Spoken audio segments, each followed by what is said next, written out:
Hello everyone, it's Meteorologist Jim Caldwell here in the Alert Center here at WKYT. Hope you're having a great Valentine's Day. Happy Valentine's Day to all of you out there.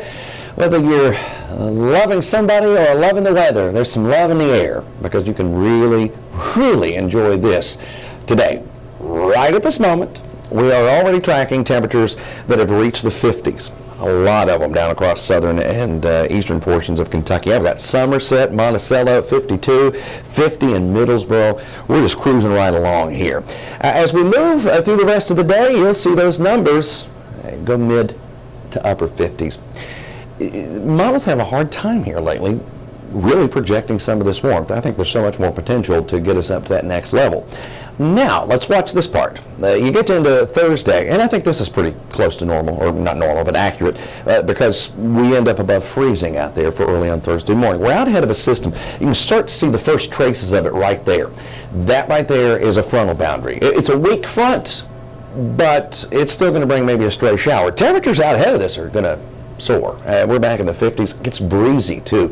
And the thing about that timing on that 50 plus, it was 11:45 in the morning. More showers filling in the skies.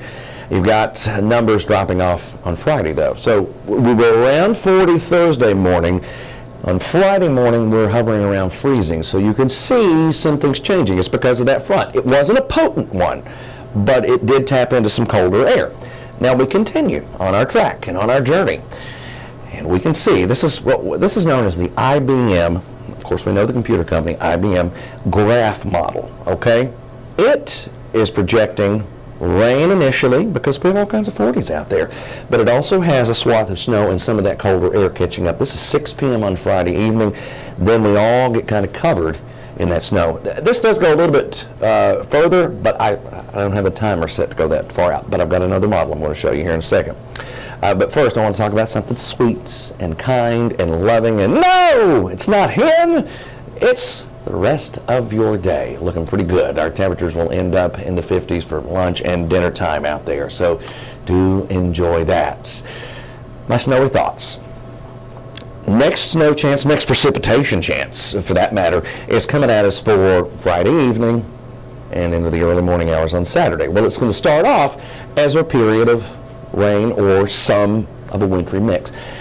Because the ground is so warm, this isn't a freezing rain event, okay? Could there be sleet? I've been thinking about that, and the way the air is trying to come together, there might be some, but I think it's mainly a rain-snow mixture.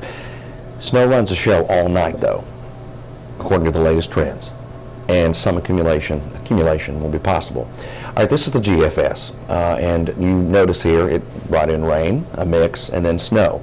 This is 11:30 on Friday night. Very close to the same timing we were seeing with the other. And then it takes the swath on through. Now, this is one of the older runs that came out earlier today. The new run is coming right now as I stand here, and our computer graphics don't update with it until the run's finished. But let me show you some totals. No, I'm not going to show you numbers, but I'm going to show you the swaths, trends. With the European, which I updated early this morning, it's got the heaviest swath in position to our north. Yesterday, it was across southern parts of Kentucky.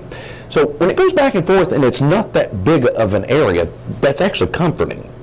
I know that the back and forth is nothing you really want to hear about sometimes, but the fact that it's not going very far certainly says, okay, we might be in the middle of something here.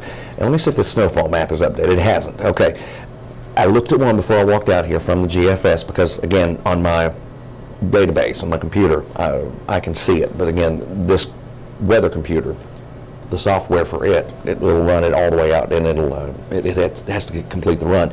But the trend is showing the higher totals now have started to run a little bit more to the south with this as well. This swath was from the earlier one, and it's putting in along Interstate 64. That's a good 1 to 3 inches. I'll just tell you what that is. 1 to 3, and even as it digs deeper with this new run that we're going to have, it'll be ready for WKYT News at noon. I'll be able to show you then. I'll probably post some stuff, too, on Facebook and places, so you can see that as well. But there's your swath of some of that heavier snow. And again, trying to shift a little bit more to the south. Yesterday, this wasn't a thing. It was very light. So this has changed. It's coming around to the other ways of thinking because it's seeing what's happening in the atmosphere. Okay, drop all the snow talk and let's look at this. This reminds me so much of what March used to be here in Kentucky. I grew up here. I grew up down the road about an hour and 20 minutes from WKYT. Okay, I'm not that far away, and worked in Hazard for 12 years doing weather. So listen, I remember March. I remember what March was like. It was always like this. You know, we always called it March weather. You know, this is what this feels like, March weather.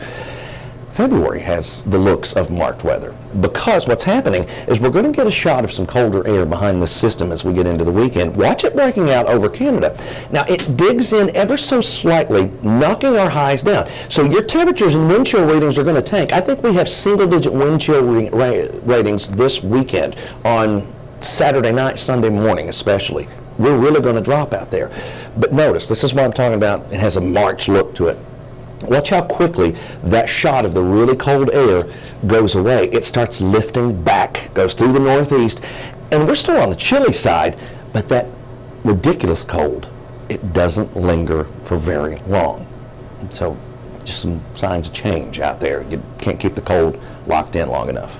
Anyway, a lot to really process with the forecast over the next few days.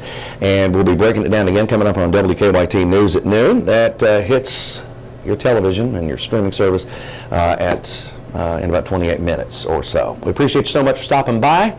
Y'all have a wonderful, lovely Valentine's Day. See ya.